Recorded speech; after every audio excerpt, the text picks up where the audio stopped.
Do you ever feel lost trying to learn new chords on the ukulele, especially when you start learning about all the other chords, like minor seventh chords, or dominant sevenths, or sixths, or ninths, or diminished, or augmented, and you're just like, I just wanted to learn how to play Somewhere Over the Rainbow.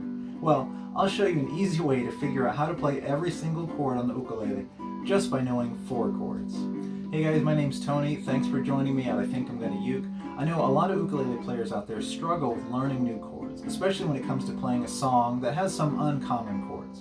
Now you may know the common chords. You probably learned a C, a G, F, and A minor. But as you progress and you discover all these other chords, like a G major 7, maybe a G flat, or an F sharp minor, you know, these are pretty chords, but they're not that common.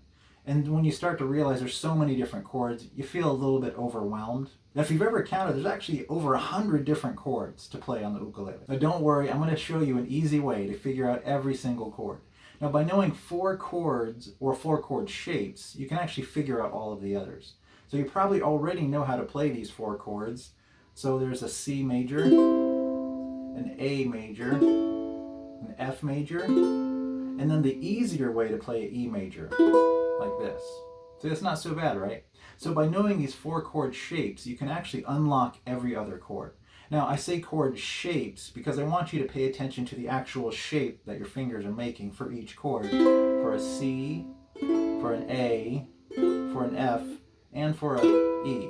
So go grab your uke, tune it up, because I think we're gonna uke. After you learn how to use these shapes, you'll be able to play all of the chords on the ukulele based on these 4 shapes. And this will open up a whole new world on the ukulele. But there is one little catch, and I hope you're sitting down, maybe holding on to something, because you will have to play bar chords. But I'll show you how to do it with these 4 shapes. Just hang on a minute, come along with me on this short musical journey, and I'll guide you over all the hurdles and bring you to the next level in playing the ukulele. So just think, in just a few minutes from now, you're going to be a much, much better ukulele player. So I'm going to walk you through the 4 chord shapes and then tie them all together and show them how you can use these shapes to figure out every other chord. All right, let's get into it. Let's start off with an A major shape. And now let's play a B flat, which you probably learn like this. Now if you look at the B flat shape and then look back at the A major shape, when you look at your B flat, it's the same shape. But let's just take off that first finger. So now we just have our second and third finger, and we're going to slide our whole hand up 1 fret. That's our A major. It's the same shape, we're just sliding it up or down the neck.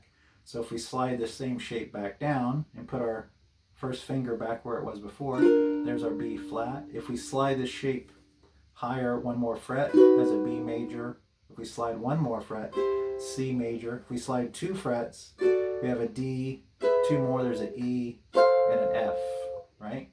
So remember, between a B and a C, there's just 1 fret difference.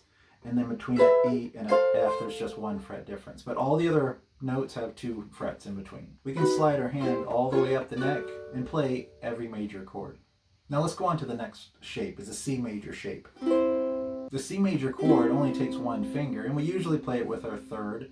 But really, you could play it with any finger. So just for this case, let's play it with our 4th finger, or a C major like this. Now if we were to slide our hand or our shape up 2 frets, this is where we have to bar that 2nd fret. And this is our D major chord. This is an alternate way to play the D major. So barring serves the purpose of moving down that top nut. So I'm still holding a relative C shape, but we've just changed the pitch higher to a D. So the purpose of barring really is to take care of all the open strings that we have here. And since we're already holding down our first string, then we don't have to worry about that. So now you can slide this shape. We can play a D, D sharp, E, F, F sharp, G, and so on, all the way up the neck. If you haven't already, please go ahead and like and subscribe to the channel, and don't forget to hit the bell. It lets me know that you're enjoying this kind of content, plus it helps the YouTube algorithm get this video out to other ukulele players just like you. All right, back to the lesson. I hope you're starting to catch on, because I'm going to move through the next 2 shapes quicker. So let's play an F chord like normal, except instead of using our 1st and 2nd finger, let's use our 2nd and our 3rd finger to play those same notes. So this is an F major. Let's slide our whole hand up higher 1 fret. But remember, now we have to bar. So here's an F sharp major. Let's slide 1 more fret is a G major. This is a regular G major. Now I know you're probably used to this G major shape because this is the common way we play it. But this F shape playing a G major, this is the same G major. Now notice we're playing this extra B note on the G string. Now if you didn't know already, the regular G major chord is made up of 3 notes. It's made up of a D, G, and a B note. So that's what makes up a G major chord. As long as you're playing those 3 notes, you're always playing a G major.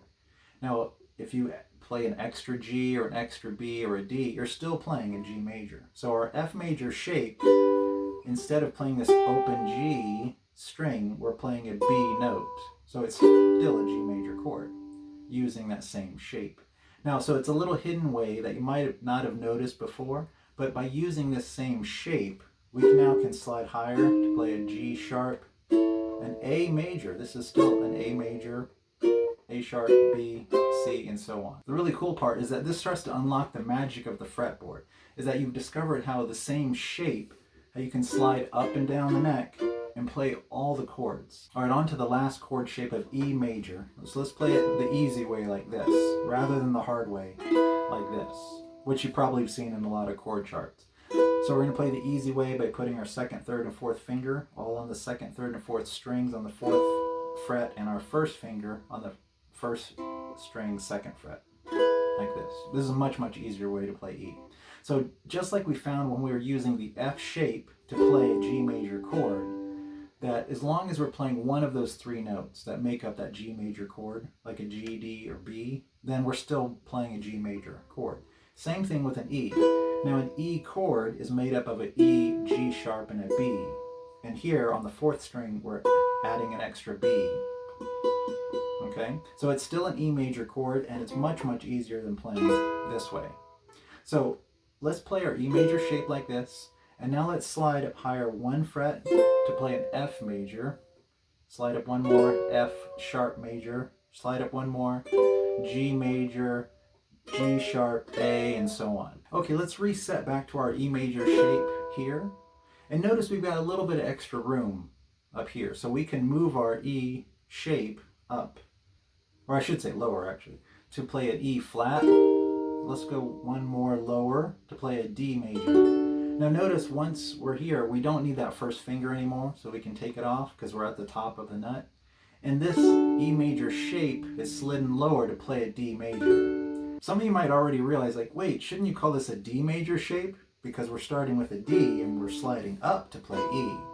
Well, yes, you can call this a D major shape, but I want to get the point across of figuring out other chords. So sometimes you know a chord shape that might be higher up on the neck, and by using this 4-chord system, you can figure out how to play the lower chord version using that same shape. So here's a great example of playing an E the easy way like this, sliding lower 2 frets to play a D. So to be fair, yeah, you could call this a D shape instead of an E shape, but I wanted to kind of give you an easy mnemonic to remember of C-A-F-E, of cafe, to remember this 4-chord system. Congratulations, you survived through the hard part. Now that I tied your fingers up in knots over here, so you may be thinking, well, I've learned 4 shapes to play the major chords, but what about all the other chords, like I mentioned at the beginning of the video? Well, by using this 4-chord system, this cafe system, you can figure out how to play any other chord based on these shapes. So for example, we know how to play an A minor like this from our A shape. So if I were to slide up 2 frets, there's my B minor. Okay, it's the same shape. If I slide 1 more fret, C minor, and so on. Now, another example is we know A7 here. This is also part of our A shape. Now that we know A7, we can slide up 2 frets to play a B7, C7, C sharp 7, D7, and so on. Now, probably some of you guitarists out there might be watching this and thinking, hey man, isn't this just the cage system for guitar? Well, you're right, but because the ukulele only has 4 strings, and we still have that troublesome 3rd interval E string to deal with, the ukulele can't use the full 5-shape cage system. So you do have to use 4 shapes. But these 4 shapes cover all of the different chords. So yes, you could call this the C-A-F-E system, or cafe system if you like.